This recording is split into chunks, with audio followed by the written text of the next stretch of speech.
Hello दोस्तों, in news programme में आपका स्वागत है और मैं हूं हिमांशु। बीते दिनों G20 की बैठक संपन्न हुई, शिखर सम्मेलन हुआ, यानी जिसे हम G20 समिट के नाम से जानते हैं। इसमें भारत भी भागीदार है। तो समिट में क्या क्या प्रमुख मुद्दे रहे, खासतौर से एक ऐसे दौर में जब जलवायु परिवर्तन से संबंधित COP26 की बैठक भी हो रही है। तो ऐसे समय में G20 की बैठक भी एक महत्वपूर्ण, हमें आगे के लिए, भविष्य के लिए एक निर्देश, दिशा निर्देश या फिर योजनाएं लेकर के आती है। चलिए आज के इस डिस्कशन में हम इन्हीं सब पहलुओं पर बात करेंगे। तो जो हमारा टॉपिक है वह है G20 शिखर सम्मेलन 2021। तो जो 2021 की बैठक थी वह इटली की राजधानी रोम में आयोजित की गई और बहुत सारे प्रमुख मुद्दे इसमें भी निकल करके आए। तो आप इस चित्र में प्रधानमंत्री जी को ढूंढ रहे होंगे, मोदी जी यहाँ पर खड़े हैं, इसलिए परेशान मत होइए, ठीक है। चलिए आगे बढ़ते हैं, न्यूज़ को देखेंगे, लेकिन जो डायमेंशंस आज के टॉपिक से निकल करके आएंगे उनके बारे में जान लें। G20 समिट जो कि बहुत महत्वपूर्ण रहने वाला है, इसको देखेंगे और ब्रीफ में हम G20 की एक हिस्ट्री को भी समझ लेंगे, ताकि अगर कोई क्वेश्चन बने तो हम उसको भी जान सकें और रिवाइज भी हम उसको एक बार कर लें। जो प्रमुख मुद्दे हैं इससे संबंधित उनको जानेंगे। भारत ने G20 को लेकर किन प्रमुख मुद्दों को उठाया है, क्या चैलेंजेस हैं, क्या किया जा सकता है, और एक सवाल जिसे आप मेंस के लेवल पर डील करेंगे। चूँकि यह विषय इतना महत्वपूर्ण है कि इससे प्रीलिम्स में भी सीधे सवाल बन सकते हैं, मेंस में भी बन सकते हैं, और मेंस में अगर हम बात करें तो GS पेपर 2 और 3 दोनों में इससे जोड़ करके, इससे निकाल करके सवाल बुना जा सकता है। इंटरव्यू के दौरान भी कोई भी प्रश्न पूछा जा सकता है फैक्ट को लेकर के, या फिर किसी भी अन्य तरह की जानकारी बातचीत के दौरान निकल भी आती है, तो याद रखिएगा इस बात को। न्यूज़ देख लेते हैं। न्यूज़ है time for action on the G20 summit and the global political economy.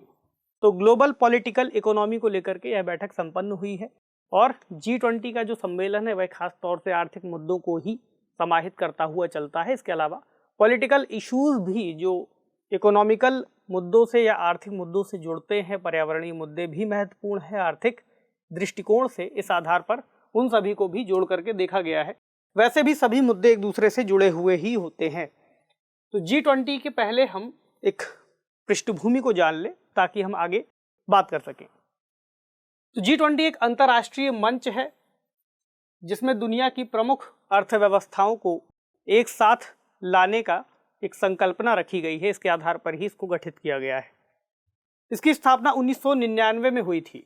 दरअसल 1997 का जब इकोनॉमिक क्राइसिस हमें देखने को मिला, तो उसके बाद जो G7 कंट्रीज थे, G7 कंट्रीज ने सोचा कि अब हमें आर्थिक रूप से वित्तीय स्थितियों को देखते हुए विश्व के अन्य देशों को भी पॉलिसीज के लेवल पर एक साथ लाने की जरूरत पड़ सकती है।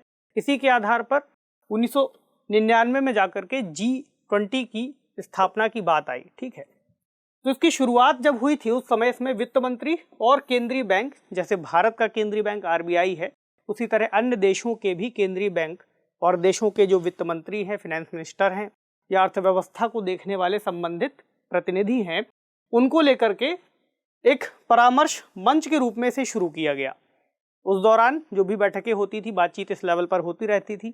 आगे चलकर 2008 के बाद, जब 2008 का इकोनॉमिक क्राइसिस आया, तब ये बात समझ में आई कि वैश्विक रूप से अर्थव्यवस्थाओं को जोड़ने के लिए केवल मंत्री स्तरीय बातचीत बहुत ज़्यादा कारगर नहीं होगी। हमें अन्य देशों के राष्ट्राध्यक्षों के स्तर पर जो टॉप लीडरशिप है उसको भी इसमें शामिल करना होगा, ताकि जो फैसले हैं उनको और मजबूती से लागू किया जा सके। तो उसके बाद से संबंधित जो टॉप लीडर्स हैं, राष्ट्राध्यक्ष हैं, उनको शामिल किया गया और सरकार के जो प्रमुख हैं उनकी भागीदारी इसमें सुनिश्चित की गई और वार्षिक स्तर पर इसकी जो बैठक होती है वह संपन्न कराई जाती है। शुरुआत में जब अगर हम बात करें G7 देशों की, क्वेश्चंस अक्सर ऐसे बहुत ज़्यादा तोड़ करके पूछ लिए जाते हैं कि G7 में कौन सा देश शामिल है, G8 किस देश को शामिल करता है, G20 में कौन से देश शामिल हैं। UPSC में भी ऐसा सवाल पूछा जा चुका है। तो G7 में याद रखिएगा Canada, France, Germany, Italy, Japan, UK और यूनाइटेड स्टेट्स ऑफ अमेरिका। अगर हम बात करें G8 की, तो इन देशों के साथ आप रशिया को जोड़ दीजिएगा तो G8 का समूह दिखाई पड़ेगा। उसके बाद अगर हम G20 तक पहुँचे तो इन देशों के साथ आपको इन देशों को जोड़ देना है, खासतौर से Argentina, Australia, Brazil, China, European Union, India, Indonesia, Mexico, Saudi Arabia, South Africa, South Korea और तुर्की। ये सभी देश मिलकर के G20 का हिस्सा बनाते हैं। इसकी अगर हम बात करें कि पॉपुलेशन कितनी है, तो लगभग G20 का समूह 60% वैश्विक आबादी को अपने अंतर्गत शामिल करता है। अर्थव्यवस्था के लेवल पर 80% जो वैश्विक GDP की भागीदारी है G20 के देश उसको लेकर के चलते हैं। और जो व्यापार है, वैश्विक व्यापार में एक्सपोर्ट की बात करें और ख़ासतौर से पूरा व्यापार, लगभग 75% इनकी हिस्सेदारी इस व्यापार में मौजूद है। भारत, चीन, अमेरिका जब ऐसे देश शामिल होंगे तो व्यापार तो बढ़ा दिखेगा ही। अब बात करें कि ये कैसे काम करता है पूरा सिस्टम, तो G20 जो समूह है इसका खुद का कोई स्थायी सचिवालय नहीं है, यानी इसका कोई परमानेंट सेक्रेटेरिएट नहीं है। क्या होता है कि जो भी देश इसका आयोजक होता है, जो अध्यक्ष होता है, उसका एक रोटेशन फॉर्म चलता है और रोटेशन के आधार पर ही देश इससे जुड़े जो मुद्दे हैं, एजेंडे हैं, वे तय करते हैं। इसमें एक शब्द बहुत महत्वपूर्ण है, वह है ट्रॉइका। तो ट्रॉइका शब्द रिप्रेजेंट करता है उन 3 देशों के समूह को। एक तो देश हुआ जो वर्तमान में अध्यक्ष है, प्रेसिडेंट है, एक उसके पहले वाला अध्यक्ष यानी उसका प्रीडिसेसर, और एक होगा आने वाले साल वाला अध्यक्ष यानी उसका सक्सेसर। उदाहरण समझे, इस वर्ष जो अध्यक्ष है वह है इटली, ठीक है। पिछले साल जो देश अध्यक्ष था वह था सऊदी अरब, और अगले साल जो देश इसकी अध्यक्षता करेगा वह होगा इंडोनेशिया। तो ट्रॉइका इस वक्त इन 3 देशों को ट्रॉइका में शामिल किया गया है। तो जो अध्यक्षता कर रहा है वह मुख्य रूप से इस वक्त जो नीतियां हैं, जो भी सभी उसके मुद्दे हैं, उनको डील कर रहा है। ट्रॉइका शब्द विशेष रूप से आया है, रशिया की एक गाड़ी होती थी जिसे बोलते थे स्ले, जो घोड़े, उसको 3 घोड़े खींचते थे। यहाँ पर आप उस इमेज को देख सकते हैं, उसी के आधार पर ट्रॉइका शब्द को लिया गया है, ठीक। अब बात करें इस साल की समिट की, तो बहुत सारी बातें हमने ऑलरेडी कर ली। इटली के रोम में इसका आयोजन हुआ है, सभी देश इसमें शामिल हुए हैं जो उसके सदस्य देश हैं। 30 और 31 अक्टूबर 2021 को बैठक संपन्न हुई और रोम में हुई। इस बार जो इसके प्रमुख मोटो था, जिसके आधार पर सारी चीज़ों को डील किया गया, वह था पीपल, प्लैनेट, प्रॉस्पेरिटी। पूछ ले किसी क्वेश्चन में, किसी एग्जाम में, तो याद रखिए। अब जो इस साल के प्रमुख मुद्दे हैं वे क्या रहे? पहला प्रमुख मुद्दा, कोविड-19 महामारी के बाद जो वैश्विक अर्थव्यवस्था में गिरावट देखने को मिल रही है, तो G20 का जो समूह है वह विशेष रूप से आर्थिक गतिविधियों वैश्विक स्तर पर उनको डील करता है। तो कोविड-19 महामारी से निपटना एक बड़ा मुद्दा है। जो भी वैक्सीनेशन प्रोग्राम्स देश चला रहे हैं, चाहे विकसित देश हों या विकासशील देश हों, उनको कैसे सहायता की जाए, कैसे उनकी मदद की जाए, जिसमें भारत शामिल है, ब्राज़ील शामिल है, उनको लेकर के बात की गई है। तो टीकों का उत्पादन और उनका वितरण कैसे सुनिश्चित किया जाए, इसी तरह की एक जिम्मेदारी WHO को भी दी गई है कि WHO वैश्विक स्तर पर 2021 तक 40% और 2022 के मध्य तक लगभग 70 से 75% जो वितरण है उसको सुनिश्चित करे, या फिर जो वैक्सीन्स है, वैक्सीन्स के प्रोग्राम को सपोर्ट करे। विकासशील देशों में भी टीकों की आपूर्ति को बढ़ावा देना इसका एक अहम मकसद है। एक पॉइंट हुआ कोविड वाला। उसके बाद अगला मुद्दा है जलवायु परिवर्तन का। तो जलवायु परिवर्तन के लिए जो विकासशील देश हैं उनके पास तकनीक की कमियां रहती हैं, वित्त की और फंडिंग की कमी रहती है। उसी के चलते अनुकूलन कैसे हो सके, यानी एडॉप्टेशन, मिटिगेशन यानी शमन, और ग्रीन टेक्नोलॉजी यानी हरित तकनीकें, उनके विकास के लिए हर साल $100 बिलियन दिए जाने की सिफारिश की गई है। एक तरह से सहमति बनती हुई दिख रही है, लेकिन आगे जब ये दिया जाएगा उसके बाद देखा जाएगा। इसके अलावा ग्लोबल वार्मिंग को 1.5 डिग्री सेल्सियस तक रोके रखने की भी बात की गई है, सीमित करना। इसके अलावा सतत और जिम्मेदार खपत और उत्पादन यानी रिस्पॉन्सिबल कंजम्पशन एंड प्रोडक्शन की बात की गई है। और ध्यान रखिएगा, ये वाला जो मुद्दा इस बार लाया गया है, यह पहली बार है जब ग्लोबल वार्मिंग से निपटने के लिए इस मुद्दे को भी उठाया गया है इस समिट में, खासतौर से कि हम सतत यानी निरंतर रूप से जिम्मेदार कंजम्पशन यानी खपत और प्रोडक्शन करें, उतना ही इस्तेमाल करें जितना ज़रूरी है, उतना ही उपभोग करें जितना आवश्यक है, अनावश्यक बर्बादी ना करें। तो ये पॉइंट पहली बार इसमें लाया गया है।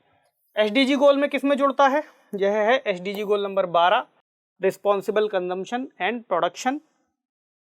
दूसरा क्लाइमेट एक्शन की बात की जा रही है, तो गोल नंबर 13 और goal number 17 partnership for the goals, जितने भी गोल्स बनाए गए हैं उसमें सभी देशों की भागीदारी को सुनिश्चित करना, ये भी एक गोल है।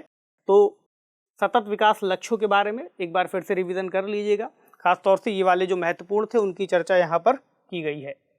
जो अन्य मुद्दे हैं उसमें कर समझौते को भी शामिल किया गया है।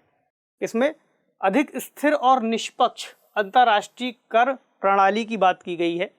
OECD, जो कि organisation for the economic cooperation development नाम से संस्था है, G20 का एक पार्टनर है, खासतौर से रिसर्च, एनालिसिस, टैक्सेस एवेजन को रोकने में कार्य करता है, करों की चोरी। इसने एक सुझाव दिया था कि वैश्विक स्तर पर न्यूनतम कर है कॉरपोरेशन टैक्स रेट, उसको 15% तक लाया जाए वैश्विक स्तर पर सभी कंपनीज के लिए। तो जो सदस्य देश है उन्होंने इसमें सहमति जताई है। तो OECD भी इम्पोर्टेंट हो जाता है। OECD, ध्यान रखिएगा, इसका मुख्यालय पेरिस में है। तो OECD द्वारा जो सुझाव दिया गया है उसको यहाँ पर मानते हुए दिख रहे हैं बहुत सारे देश, 135-36 के आसपास देश जो हैं इसके इस प्रस्ताव को समर्थन भी दे रहे हैं। तो वैश्विक आर्थिक विकास और स्थिरता की बात की गई है। इसमें विशेष रूप से कहा गया है कि जो देश राष्ट्रीय स्तर पर प्रोत्साहन नीतियां चला रहे हैं उनको अभी कंटिन्यू रखा जाए जब तक आर्थिक रिकवरी ठीक तरह से नहीं हो जाती। तो इन्हीं सब चीज़ों को लेकर के पॉलिसीज़ बनाए जाने की बात भी की जा रही है। इसके अलावा एक इम्पॉर्टेंट मुद्दा है जिसे रोम डिक्लेरेशन यानी रोम घोषणा के नाम से लाया गया है। तो इसको अपनाया गया है देशों के द्वारा। इसमें जो प्रमुख पॉइंट्स शामिल किए गए हैं उनको यहाँ पर बताया गया है, जैसे कोविड-19 के लिए सहयोग की बात है, वैश्विक अर्थव्यवस्था की बात है, हेल्थ सस्टेनेबल डेवलपमेंट की बात है, अंतर्राष्ट्रीय वित्त संरचना, खाद्य सुरक्षा, पोषण, कृषि, पर्यावरण, ऊर्जा, जलवायु परिवर्तन और इसी तरह अंतर्राष्ट्रीय कर व्यवस्था, लैंगिक समानता, महिलाओं के लिए जो मुद्दे हैं, सशक्तिकरण को लेकर के, रोजगार, शिक्षा, व्यापार और निवेश और साथ ही डिजिटल इकोनॉमी। तो इस तरह के बहुत सारे मुद्दों को इसमें शामिल किया गया है और इनसे संबंधित जिस तरह से पॉलिसीज़ बनाई जा सकती हैं उनके बारे में विस्तार से चर्चा की गई है। लेकिन हमारे लिए परीक्षा के दृष्टिकोण से जितना महत्वपूर्ण है हम उतना ही समझ करके चलते हैं। अब भारत और G20 की बात करें तो G20 में चूंकि भारत भी हिस्सेदार था, तो भारत के लिए प्रमुख मुद्दा कोविड-19 के दौरान आर्थिक रिकवरी को बनाए रखना। इसके अलावा आपूर्ति श्रृंखला के लिए भारत ने क्या किया है कि उन देशों को आमंत्रित किया है जो G20 के महत्वपूर्ण अर्थव्यवस्था है, विकसित देश हैं, उनसे कहा है कि आप आइए इसमें सहयोग कीजिए आर्थिक रिकवरी के दौरान। इसी तरह फार्मर्स को लेकर के भी कुछ बात हुई है, यानी सीमांत और छोटे किसानों के लिए आजीविका में सुधार किए जाने की बात है। अब तक जो निवेश से संबंधित बातें आती थी वो विशेष रूप से बड़े और धनी किसानों के लिए आती थी, तो ये मुद्दा भी इस तरह से लाया गया है कि अब छोटे और सीमांत किसानों पर फोकस किया जाए। ठीक है, कुछ अन्य जो बातें हैं प्रमुख जो जानना चाहिए उसकी कटिंग्स यहाँ पर दी हैं। जैसे G20 समिट में प्रधानमंत्री मोदी ने कहा कि Bharat 5 billion Covid vaccine doses देगा 2022 के अंत तक। इसी तरह से एक दूसरी खबर आप देख सकते हैं, भारत G20 का एक मात्र ऐसा देश बनता हुआ दिख रहा है जो क्लाइमेट जो चेंज है उससे संबंधित जो भारत ने लक्ष्य तय किए हैं उनकी पूर्ति करने में आगे बढ़ रहा है। खासतौर से 2030 तक के लिए भारत ने जो कहा था कि 40% जो उपभोग है इलेक्ट्रिसिटी का वो गैर जीवाश्म ईंधनों से करने के लिए भारत प्रतिबद्ध है। इसके लिए प्रधानमंत्री मोदी जी ने बताया भी कि उन्होंने 100 गीगावाट यानी जो क्षमता है 100 गीगावाट तक भारत में अचीव कर ली है और 2030 तक के लिए जो लक्ष्य निर्धारित किए हैं उसमें कहा गया था कि 2022 तक हमें 175 गीगावाट की क्षमता हासिल कर लेनी है। ऐसे में हमारे प्रयास एकदम ठीक दिशा में जाते हुए दिख रहे हैं। तो भारत एकमात्र ऐसा देश बताया जा रहा है जो बहुत बेहतर तरीके से जलवायु परिवर्तन के लक्ष्यों की दिशा में काम कर रहा है। जो चैलेंजेस हैं पूरी तरह से वैश्विक अर्थव्यवस्था के सामने, उसमें वैक्सीन्स का उत्पादन और उनका वितरण ये एक प्रमुख समस्या बनी हुई है। वित्त की कमी, फंडिंग की कमी, लोगों तक उसका डिस्ट्रीब्यूशन सिस्टम किस तरह से उसको लगाया जाए, स्वास्थ्य देखभाल, चिकित्सकों की कमी, बहुत सारी चीज़ें मौजूद हैं। इसके अलावा कुछ मुद्दों पर विकासशील और विकसित देशों के जो विचार हैं, जो आइडियाज़ हैं, उसमें भी तारतम्यता या एक जैसापन नहीं दिखाई देता। कुछ उनके कंसर्न्स हैं कुछ विकसित देशों की, कुछ विकासशील देशों के। तो ऐसा शुरू से ही मौजूद रहा है कि सभी मुद्दों पर एक मत नहीं हुआ जा सकता, इसी तरह वो मुद्दे भी बने हुए हैं। इसके बाद आर्थिक सुधार की बात आती है चैलेंज के रूप में, किस तरह से अर्थव्यवस्थाएं आर्थिक रिकवरी को प्राप्त करें ताकि वापस से प्री कोविड स्थिति में उस स्थिति तक पहुंचा जा सके, तेजी से विकास किया जा सके, लोगों को रोजगार से जोड़ा जा सके। क्योंकि बेरोजगारी दर और बढ़ती कीमतें ये सभी आर्थिक गिरावट के परिणाम के बाद देखने को मिली, यानी मुद्रास्फीति, ऊर्जा की कीमतों में हमने तेजी देखी, ऊर्जा की कीमतें बढ़ रही हैं वैश्विक स्तर पर। जो आपूर्ति श्रृंखला है उसमें भी रुकावटें देखने को मिल रही हैं, प्रोडक्शन में गिरावट आ रही है। ये सभी चीज़ें आर्थिक रूप से अस्थिरता के रूप में दिखाई दे रही हैं। तो वित्तीय स्थिरता और राजकोषीय स्थिरता बनाए रखना जो देश है उनके सामने चुनौती बनती हुई दिख रही है, क्योंकि उन्हें खर्च भी करना है और कितना खर्च करते हुए अपना राजकोष के आधार पर ही खर्च करना है। इसलिए एक चैलेंज है कि कैसे वित्तीय रूप से हम स्थिर हो सकें, यानी इतना खर्च कर सकें जितना हमारे बजट में आ सके।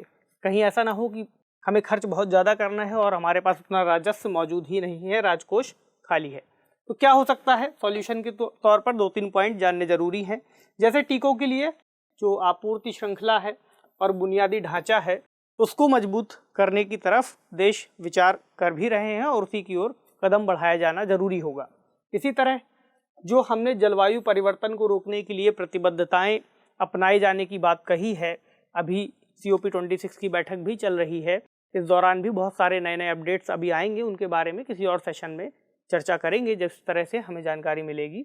तो इन प्रतिबद्धताओं को पूरा करना बहुत ज़रूरी है ताकि जलवायु परिवर्तन के प्रभावों से भी हम अपने आर्थिक विकास को बचा सकें और प्रभावों से बचते हुए आर्थिक विकास को पूरा भी कर सकें।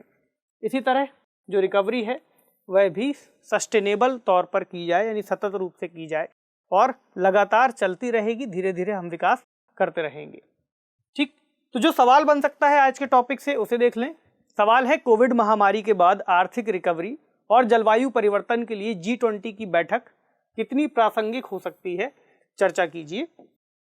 तो 250 शब्दों में चर्चा के आधार पर आपको इसका उत्तर लिखना है, कुछ प्रमुख बातों को इंडिकेट करिएगा और जो भी हमने बातें की उस आधार पर इसको फ्रेम कीजिए। तो आज के सेशन में इतना ही, आपसे मिलेंगे अगले किसी महत्वपूर्ण विषय पर। तब तक पढ़ते रहिए, सेफ रहिए, शुक्रिया।